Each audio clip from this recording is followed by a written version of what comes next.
Welcome back to Polar class. Today we have 6th standard social science, the world of diversities, last part, land of eternal snow, മഞ്ഞുരുകാത്ത നാട്ടിൽ. Please watch this picture. This is a temporary house called igloo built by the Inuit tribes. ഇനിയൂട്ട് ഗോത്രവർഗക്കാർ മഞ്ഞുകട്ടകൾ കൊണ്ട് ശൈത്യകാലത്ത് നിർമ്മിക്കുന്ന താൽക്കാലിക വാസസ്ഥലങ്ങളാണിത്. ഇതിൻ്റെ പേരാണ് igloo. ഇത് temporary ഹൗസാണ്. അത് നിർമ്മിക്കുന്നത് ഇനിയൂട്ട്സ് ട്രൈബ്സാണ് ഈ ടെമ്പററി ഹൗസ് നിർമ്മിക്കുന്നത്. ഇതിൻ്റെ പേരാണ് ഇഗ്ലൂ. വടക്കേ അമേരിക്ക, യുറേഷ്യ എന്നീ വൻകരകളുടെ വടക്ക് ഭാഗത്ത് സ്ഥിരമായി മഞ്ഞു മൂടിക്കിടക്കുന്ന പ്രദേശങ്ങളിലാണ് ഇനിയൂട്ടുകൾ താമസിക്കുന്നത്. അപ്പോൾ ഇനിയൂട്ടുകളുടെ താമസ സ്ഥലം ഏതാണ്? Northern part of North America and Eurasia. വടക്കേ അമേരിക്കയുടെ വടക്ക് ഭാഗത്തും യുറേഷ്യയിലുമാണ്. അവിടുത്തെ പ്രത്യേകത എന്ന് വെച്ചാൽ പെർമനൻ്റ്ലി സ്നോ കവേർഡ് റീജിയൻസ് ആണ്. സ്ഥിരമായിട്ട് മഞ്ഞ് മൂടിക്കിടക്കുന്ന സ്ഥലങ്ങളാണ് വടക്കേ അമേരിക്കയുടെ വടക്ക് ഭാഗവും യുറേഷ്യയും. അപ്പോൾ ഇവിടെയാണ് ഇനിയൂട്ടുകൾ താമസിക്കുന്നത്. The region is characterized by extremely long days and nights each lasting about 6 months. അതായത് ഒരു വർഷത്തിൽ തുടർച്ചയായിട്ട് 6 മാസക്കാലം ഇവർക്ക് പകലും പിന്നീടുള്ള 6 മാസക്കാലം രാത്രിയുമാണ്. പ്രതികൂല കാലാവസ്ഥയും വിഭവങ്ങളുടെ അഭാവവും അതിജീവിച്ച് കഴിയുന്നവരാണ് ഇനിയൂട്ടുകൾ. അപ്പോൾ ഇനിയൂട്ട് വർഗ്ഗക്കാർ they adapt to the adverse climate and the lack of resources. അതായത് പ്രതികൂലമായ കാലാവസ്ഥയും വിഭവങ്ങളുടെ ലാക്ക് ഓഫ് റിസോഴ്സസ് മീൻസ് വിഭവങ്ങളുടെ അഭാവം അതിജീവിച്ച് കഴിയുന്നവരാണ് ഇനിയൂട്ടുകൾ. ഇനി അവരുടെ പ്രധാനപ്പെട്ട തൊഴിൽ എന്താണെന്ന് നമുക്ക് നോക്കാം. മൃഗവേട്ടയും മത്സ്യബന്ധനവും, ഹണ്ടിങ് ആൻഡ് ഫിഷിംഗ്. അപ്പോൾ അവരുടെ ജോലി എന്താണ്? ഹണ്ടിങ്ങും ഫിഷിങ്ങും. They live in small groups and never settle anywhere permanently. മറ്റൊരു പ്രത്യേകത എന്ന് വെച്ചാൽ ഇവർ ഒരു പ്രദേശത്ത് സ്ഥിരമായി വസിക്കുന്നവരല്ല. ഇവർ അങ്ങോട്ടും ഇങ്ങോട്ടും മാറി മാറി പോയിക്കൊണ്ടിരിക്കും. അതായത് സഞ്ചാരവേളയിൽ മറ്റ് സമൂഹങ്ങളുമായി അവശ്യ സാധന കൈമാറ്റങ്ങൾ നടത്തുന്നു. അപ്പോൾ അവരുടെ പക്കലില്ലാത്ത സാധനങ്ങൾ മറ്റുള്ളവർക്ക് മറ്റുള്ളവരിൽ നിന്നും വാങ്ങുന്നു. അവരുടെ പക്കലില്ലാത്ത സാധനങ്ങൾ അവർ മറ്റുള്ളവരിൽ നിന്നും വാങ്ങുകയും മറ്റുള്ളവർക്ക് ആവശ്യമായ സാധനങ്ങൾ തങ്ങളുടെ പക്കലുണ്ടെങ്കിൽ അവർക്ക് കൊടുക്കുകയും ചെയ്യുന്നു. They live in small groups and never settle anywhere permanently. ചെറു സമൂഹങ്ങളാണ്, എങ്ങും സ്ഥിരമായിട്ട് അവർ വസിക്കുന്നില്ല. Essential commodities are exchanged with other groups on the way. സഞ്ചാരവേളയിൽ മറ്റ് സമൂഹങ്ങൾക്ക് ആവശ്യമായ സാധന കൈമാറ്റങ്ങൾ നടത്തുന്നു. They also make houses using the bones of whales, rough rocks and leather. ഒരു വീട് നിർമ്മിക്കാനായിട്ട് ഉപയോഗിക്കുന്ന സാധനങ്ങളാണ് തിമിംഗലത്തിൻ്റെ എല്ല്, അതുപോലെ തന്നെ പരുക്കൻ കല്ലുകളും തുകലും മറ്റും ഉപയോഗിച്ചാണ് ഇവർ വീട് നിർമ്മിക്കുന്നത്. അപ്പം ഇഗ്ലൂ എന്ന് പറഞ്ഞത് എന്താണ്? ഇനിയൂട്ട് ഗോത്രവർഗ്ഗക്കാർ മഞ്ഞുകട്ടകൾ കൊണ്ട് നിർമ്മിക്കുന്ന താൽക്കാലിക വാസസ്ഥലങ്ങൾക്കാണ് ഇഗ്ലൂ എന്ന് പറയുന്നത്. The temporary house built by the Inuit tribes. ഇനി അവരെ സാധാരണയായിട്ട് കണ്ടുവരാറുള്ളത് എവിടെയൊക്കെയാണ്? Northern part of North America and Eurasia. വടക്കേ അമേരിക്കയുടെ വടക്കു ഭാഗത്തും യുറേഷ്യയിലുമാണ് അവരെ സാധാരണയായിട്ട് കണ്ടുവരാറുള്ളത്. അപ്പം ഈ പ്രദേശങ്ങളുടെ പ്രത്യേകത എന്ന് വെച്ചാൽ ഇവിടെ സ്ഥിരമായിട്ട് മഞ്ഞ് മൂടിക്കിടക്കുന്നവയാണ്. അതുപോലെ തന്നെ വർഷത്തിൽ 6 മാസം പകലും 6 മാസം രാത്രിയുമായിരിക്കും. തുടർച്ചയായിട്ട് 6 മാസം പകലും തുടർച്ചയായിട്ട് 6 മാസം രാത്രിയുമായിരിക്കും. പ്രതികൂലമായ കാലാവസ്ഥയും വിഭവങ്ങളുടെ അഭാവവും അതിജീവിച്ച് കഴിയുന്നവരാണ് ഇവർ. ഇവരുടെ പ്രധാനപ്പെട്ട ജോലി മൃഗവേട്ടയും മത്സ്യബന്ധനവും, അതായത് hunting and fishing are the means of life. They live in small groups and never settle anywhere permanently. ചെറു സമൂഹങ്ങളായിട്ട് താമസിക്കുന്ന ഇവർ എങ്ങും സ്ഥിരമായി വസിക്കുന്നില്ല. സഞ്ചാരവേളയിൽ മറ്റു സമൂഹങ്ങളുമായി അവശ്യ സാധനങ്ങൾ കൈമാറ്റം ചെയ്യുന്നു. അവർ വീട് നിർമ്മിക്കുന്നതിന് ഉപയോഗിക്കുന്ന വസ്തുക്കൾ ഏതൊക്കെയാണ്? തിമിംഗലത്തിൻ്റെ എല്ലും പരുക്കൻ കല്ലുകളും തുകലും. They also make houses using the bones of whales, rough rocks and leather. അപ്പം ഇനിയൂട്ടുകളെ കുറിച്ച് ഇത്രയും മനസ്സിലാക്കിയോ? Please watch this video.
ഈ ഭാഗവുമായിട്ട് ബന്ധപ്പെട്ട് നമുക്ക് വളരെ പ്രധാനപ്പെട്ട ഒരു ക്വസ്റ്റ്യൻ ഉണ്ട്. ക്വസ്റ്റ്യൻ ഇതാണ്: why don't the Inuits make permanent settlement?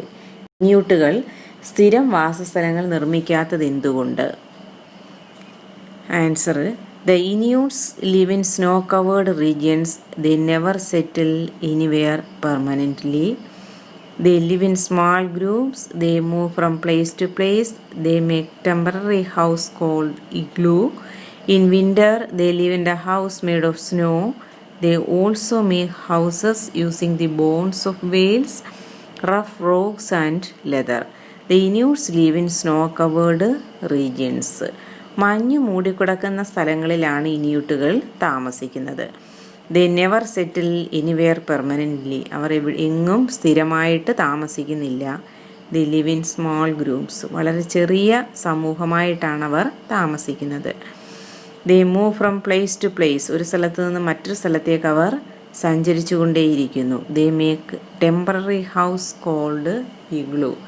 അവർ സാധാരണയായി നിർമ്മിക്കുന്ന താൽക്കാലിക താമസ സ്ഥലങ്ങൾക്കാണ് ഇഗ്ലൂ, അതായത് സ്നോ, മഞ്ഞുകൊണ്ട് നിർമ്മിക്കുന്ന താൽക്കാലിക താമസ സ്ഥലങ്ങൾക്കാണ് ഇഗ്ലൂ എന്ന് പറയുന്നത്. In winter they live in this house made of snow. ഇപ്പോൾ മഞ്ഞുകാലത്ത് മഞ്ഞുകൊണ്ട് നിർമ്മിച്ച ഇഗ്ലൂവിലാണ് അവർ താമസിക്കുന്നത്. They also make houses using the bones of whales. അവർ മറ്റ് വീട് നിർമ്മിക്കാൻ ഉപയോഗിക്കുന്ന മറ്റു വസ്തുക്കളാണ് ബോൺസ് ഓഫ് വെയിൽസ്, തിമിംഗലത്തിൻ്റെ എല്ലുകൾ, റഫ് റോക്സ്, പരുക്കനായ കല്ലുകൾ, ആൻഡ് ലെതർ, തുകൽ എന്നിവ ഉപയോഗിച്ചാണ് അവർ വീട് നിർമ്മിക്കുന്നത്. നമ്മുടെ ക്വസ്റ്റ്യൻ ഇതാണ്: the Inuits do not make permanent settlement why? ഇന്യൂട്ടുകൾ സ്ഥിരം വാസസ്ഥലങ്ങൾ നിർമ്മിക്കാത്തത് എന്തുകൊണ്ട്? അപ്പം ആൻസർ ഒന്നുകൂടി പറയാം. The Inuits live in snow covered regions. They never settle anywhere permanently.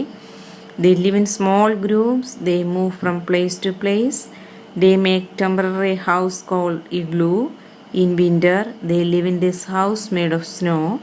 They also make houses using the bones of whales, rough rocks and leather.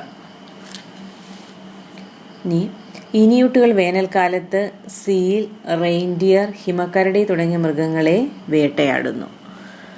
അപ്പം അവരുടെ പ്രധാനപ്പെട്ട ജോലി ഹണ്ടിങ് ആൻഡ് ഫിഷിംഗ് ആണെന്ന് നമ്മൾ മനസ്സിലാക്കി.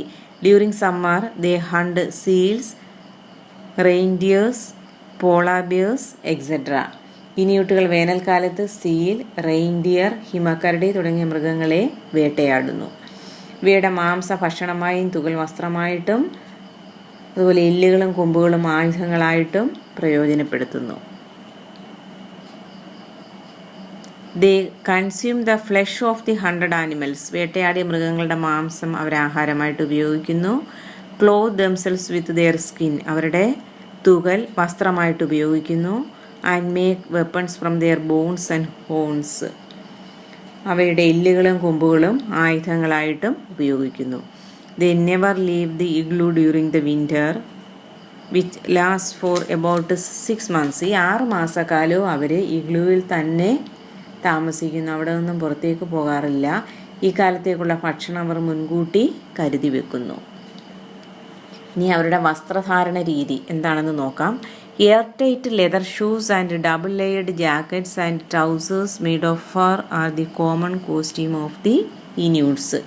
തുകൽ കൊണ്ട് നിർമ്മിച്ചതും വായു കടക്കാത്തതുമായ പാദരക്ഷകളും രോമനിർമ്മിതമായ ഇരട്ടപ്പാളികളുള്ള ട്രൗസറുകളും ജാക്കറ്റുകളും ഇവരുടെ പരമ്പരാഗത വസ്ത്രധാരണ രീതിയിൽ പെടും.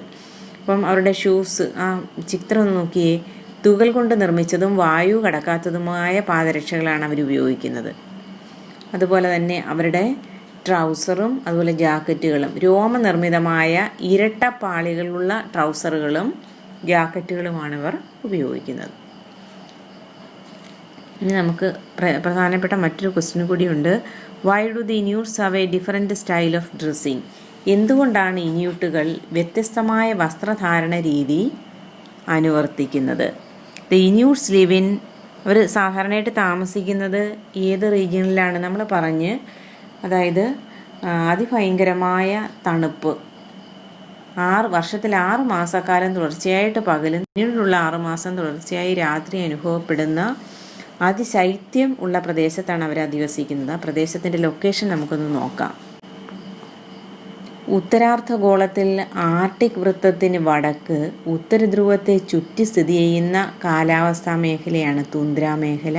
ഇവിടെയാണ് ഇന്യൂട്ടുകൾ താമസിക്കുന്നത്. അപ്പം ഉത്തരാർദ്ധഗോളം എന്ന് വെച്ചാൽ നമ്മുടെ northern hemisphere. The climatic region lying in the north of the Arctic circle. നമ്മൾ പഠിച്ചതാണ് Arctic circle. Arctic circle 66.5 degree നോർത്താണ് ആർട്ടിക് സർക്കിൾ. 66 ഡിഗ്രി സൗത്ത് ആണെങ്കിൽ അത് അന്റാർട്ടിക് സർക്കിളായിട്ട് മാറും. The climatic region lying to the north of the Arctic circle and extending around the North Pole is known as tundra climatic region. അതായത് 66 degree നോർത്തിന് മുകളിലോട്ട് പോകുമ്പോൾ 90 degree എത്തുമ്പോൾ നമുക്കറിയാം നോർത്ത് പോൾ അല്ലെങ്കിൽ ഉത്തരധ്രുവം ആകും. അപ്പോൾ 66 ഡിഗ്രിക്ക് മുകളിൽ ഉത്തരധ്രുവം വരെയുള്ള സ്ഥലത്താണ് അവർ താമസിക്കുന്നത്. That is between 66.5 degree north to 90 degree north. 66 degree വടക്ക് ആർട്ടിക് സർക്കിൾ മുതൽ നോർത്ത് പോൾ വരെയുള്ള സ്ഥലത്താണ് ഇന്യൂട്ടുകൾ താമസിക്കുന്നത്. ഈ റീജിയനാണ് നമ്മൾ എന്ത് പറയുന്നത്? തുന്ദ്ര ക്ലൈമാറ്റിക് റീജിയൻ എന്ന് പറയുന്നത്. തുന്ദ്ര മേഖലയെന്ന് പറയും. തീരെ കുറഞ്ഞ മഴയും വിരളമായ സസ്യജാലങ്ങളും വളരെ കുറഞ്ഞ ജനവാസവുമുള്ള ഈ മേഖല ശീതമരുഭൂമിയാണ്. ശീതമരുഭൂമി എന്ന് പറഞ്ഞാൽ കോൾഡ് ഡെസേർട്ട്, അതായത് തണുത്ത മരുഭൂമി. ഇവിടുത്തെ കാലാവസ്ഥ എന്താണ്? Low rainfall, very low rainfall, വളരെ കുറഞ്ഞ മഴ. സ്കേഴ്സ് വെജിറ്റേഷൻ, വിരളമായ സസ്യജാലങ്ങൾ. അതിശൈത്യമാണ്. അപ്പോൾ അതിശൈത്യമാകുമ്പോൾ സസ്യങ്ങൾ വളരെ കുറവായിരിക്കും. അതാണ് വിരളമായ സസ്യജാലങ്ങളും വളരെ കുറഞ്ഞ ജനവാസവുമുള്ള ആണ് ഈ തുന്ദ്ര ക്ലൈമാറ്റിക് റീജിയൻ. ഇപ്പോൾ തുന്ദ്ര ക്ലൈമാറ്റിക് റീജിയൻ എന്ന് പറഞ്ഞാൽ the climatic region lying to the north of the Arctic Circle and extending around the North Pole is known as Tundra climatic region. This region is characterized by very low rainfall, scarce vegetation and extremely low population. It is also called cold desert. ഉത്തരാർദ്ധഗോളത്തിൽ Arctic വൃത്തത്തിന്, അതായത് 66 degree വടക്കിന് വടക്ക് ഉത്തരധ്രുവത്തെ ചുറ്റി സ്ഥിതി ചെയ്യുന്ന കാലാവസ്ഥാ മേഖലയാണ് തുന്ദ്ര മേഖല. അപ്പോൾ ഇവിടുത്തെ പ്രത്യേകതകൾ തീരെ കുറഞ്ഞ മഴയും വിരളമായ സസ്യജാലങ്ങളും വളരെ കുറഞ്ഞ ജനവാസവുമുള്ള ഈ മേഖല ഒരു ശീത മരുഭൂമിയാണ്. ജൂൺ മാസത്തിൽ അപൂർവമായി അനുഭവപ്പെടുന്ന 10 ഡിഗ്രി സെൽഷ്യസ് ആണ് ഇവിടുത്തെ ഏറ്റവും ഉയർന്ന താപം. അതായത് അവർക്ക് അല്പം ചൂട്, അവരെ സംബന്ധിച്ചിടത്തോളം അല്പം ചൂട് അനുഭവിക്കുന്നത് അവർ ജൂൺ മാസത്തിലാണ്. ജൂൺ മാസത്തിൽ അവിടുത്തെ ടെമ്പറേച്ചർ 10 ഡിഗ്രി സെൽഷ്യസിലെത്തും, 10 ഡിഗ്രി സെൽഷ്യസിലെത്തും. അപ്പോഴാണ് അവർ അല്പം ചൂട് അനുഭവിക്കുന്നത്. നമ്മുടെ ക്വസ്റ്റ്യൻ ഇനി നോക്കാം. Y do the Inuits have a different style of dressing? എന്തുകൊണ്ടാണ് ഇന്യൂട്ടുകൾ വ്യത്യസ്തമായ വസ്ത്രധാരണ രീതി അനുവർത്തിക്കുന്നത്? The Inuits live in tundra climatic region in the North Pole. This is a permanently snow-covered region. ഇപ്പം അതിൻ്റെ ആൻസറാണ്, ഇന്യൂട്ടുകൾ അധിവസിക്കുന്നത് തുന്ദ്ര മേഖലയിലാണ്. അതായത് ഇവിടെ സ്ഥിരമായി മഞ്ഞ് മൂടിക്കിടക്കുന്ന മേഖലയാണ്. This region gets less sunlight and experiences extreme called. വളരെ കുറഞ്ഞ സൂര്യപ്രകാശം, വളരെ ചെറിയ സൂര്യപ്രകാശവും അതുപോലെ തന്നെ അതിശൈത്യവും ഇവിടെ അനുഭവപ്പെടുന്നു. The people here wear peculiar dress to survive the cold. ഈ തണുപ്പിനെ അതിജീവിക്കാൻ തക്ക വസ്ത്രമാണവർ ധരിക്കുന്നത്.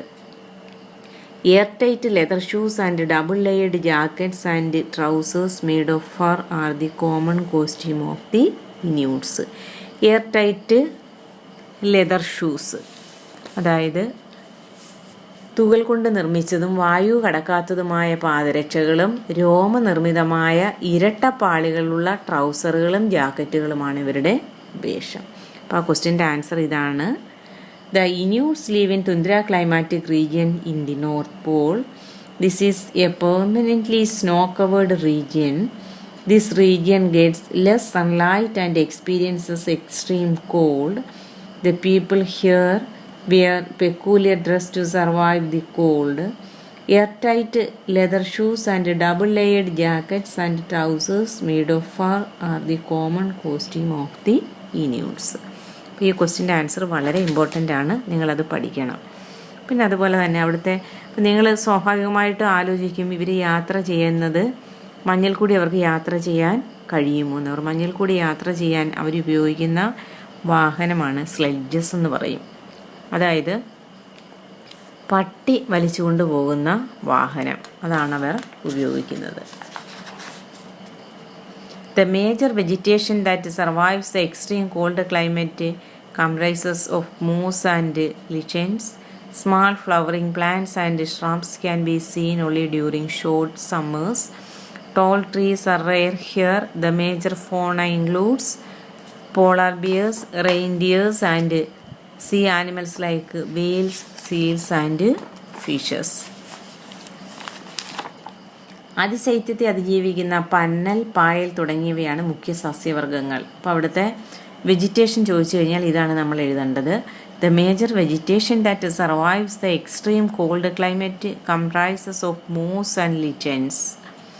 പുഷ്പിക്കുന്ന ചെറു സസ്യങ്ങളും കുറ്റിച്ചെടികളും ഹ്രസ്വമായ വേനൽക്കാലത്ത് മാത്രം തലയുയർത്തുന്നു. അതായത് ഈ മഞ്ഞ് മൂടിക്കിടക്കുകയാണ്, മഞ്ഞ് മാറി ജൂൺ മാസത്തിൽ അവർക്ക് അല്പം ടെമ്പറേച്ചർ കിട്ടുന്നു, 10 ഡിഗ്രി സെൽഷ്യസ് കിട്ടും. ഈ സമയമൊക്കെ ആകുമ്പോഴത്തേക്കും വളരെ ചെറിയ സസ്യങ്ങൾ, പുഷ്പിക്കുന്ന ചെറു സസ്യങ്ങളും കുറ്റിച്ചെടികളുമൊക്കെ തലയുയർത്തി വരാറുണ്ട്.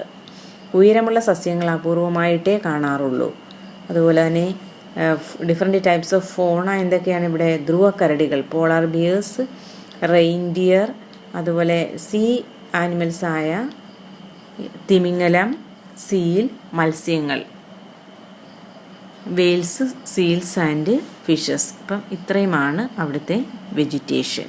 ഇത്രയും നിങ്ങൾക്ക് മനസ്സിലായല്ലോ. ഇനി നമുക്ക് പഠിക്കാനുള്ളത് ക്ലൈമാറ്റിക് റീജിയൻസിനെ കുറിച്ചാണ്.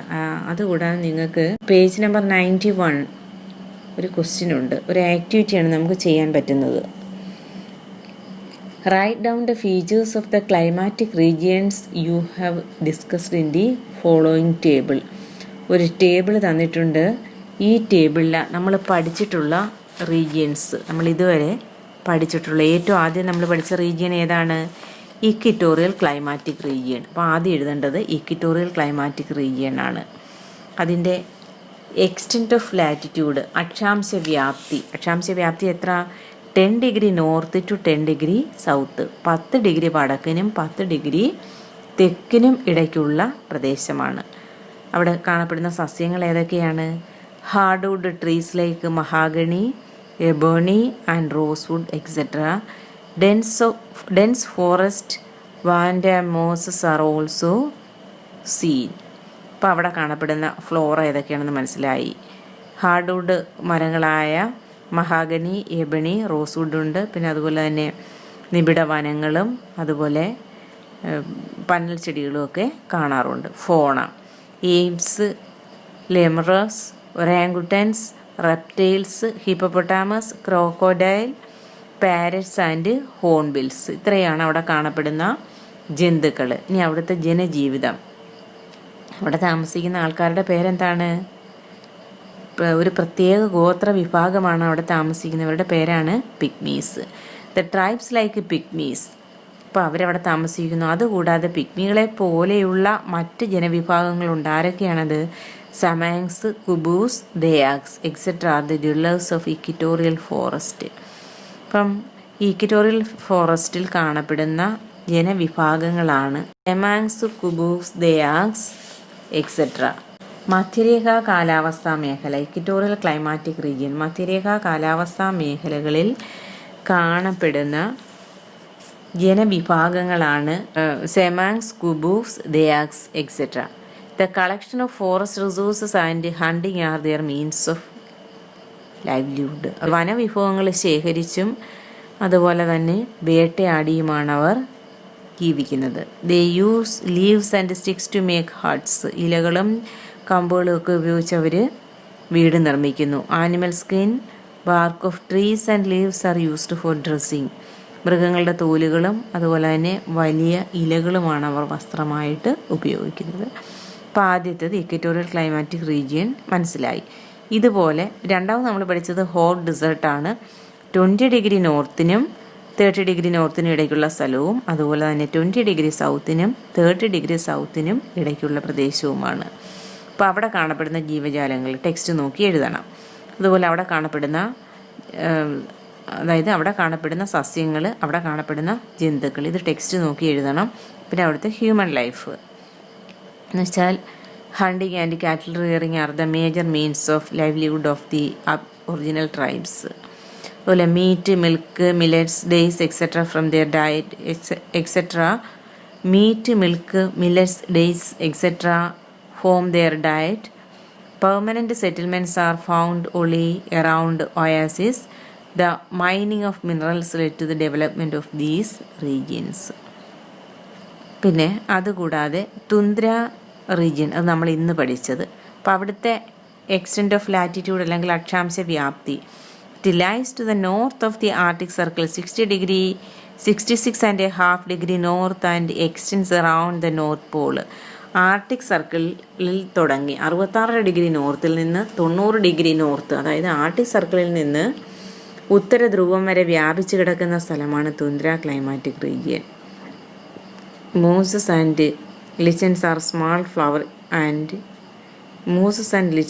Small flowering plants and shrubs seen only during short summers. പലതരത്തിലുള്ള പന്നൽ ചെടികളൊക്കെ അവിടെ കാണപ്പെടുന്നു. അതുപോലെ തന്നെ ചെറുതായിട്ട് പൂക്കുന്ന സസ്യങ്ങളും കുറ്റിച്ചെടികളും ഒക്കെ സാധാരണ കണ്ടുവരാറുള്ളത് മാസത്തിൽ അല്പം ചൂട് അനുഭവിക്കുന്ന കാലഘട്ടമാണ്. ആ സമയത്താണ് ചെറിയ പുഷ്പിക്കുന്ന ചെറുചെടികളും അതുപോലെ തന്നെ കുറ്റിച്ചെടികളുമൊക്കെ കാണുന്നത്. ഫോണ, പോളാർ ബിയേഴ്സ്, റെയിൻഡിയേഴ്സ്, സീൽ, വെയിൽ, ഫിഷ് എക്സെട്ര. ഇനി അവിടുത്തെ ഹ്യൂമൻ ലൈഫ്, ഇവിടെ താമസിക്കുന്ന ആൾക്കാരാരാണ്? ഇന്യൂട്സ്. ഇവരുടെ പ്രധാനപ്പെട്ട ജോലി എല്ലാം നമ്മൾ പഠിച്ച്, വസ്ത്രധാരണം എല്ലാം പഠിച്ച് അത് എത്രയും കൂടെ എഴുതിയാൽ മതി. Hunting seals, reindeers, polar bears and fishing are the hunting seals, reindeers and polar bears. Then fishing and fishing are the, അപ്പോൾ ഹണ്ടിങ്ങും ഫിഷിങ്ങും ആണ് അവരുടെ main occupation. Hunting and fishing are their main occupation. Hunting seals, reindeers, polar bears and fishing are the Inuit tribes' major means of livelihood. They are nomads. They wear dresses made of the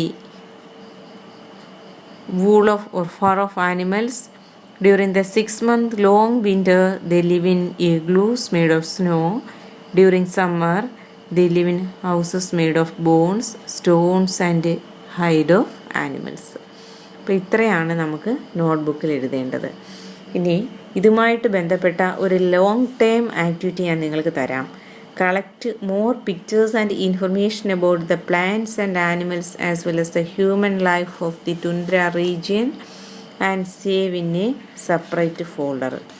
ഇത്രയും pictures collect ചെയ്ത് നിങ്ങൾക്ക് നോട്ട്ബുക്കിൽ ഒട്ടിക്കാം. 3-4 pages എടുത്ത് നോട്ട്ബുക്കിൽ ഒട്ടിക്കാം. Okay.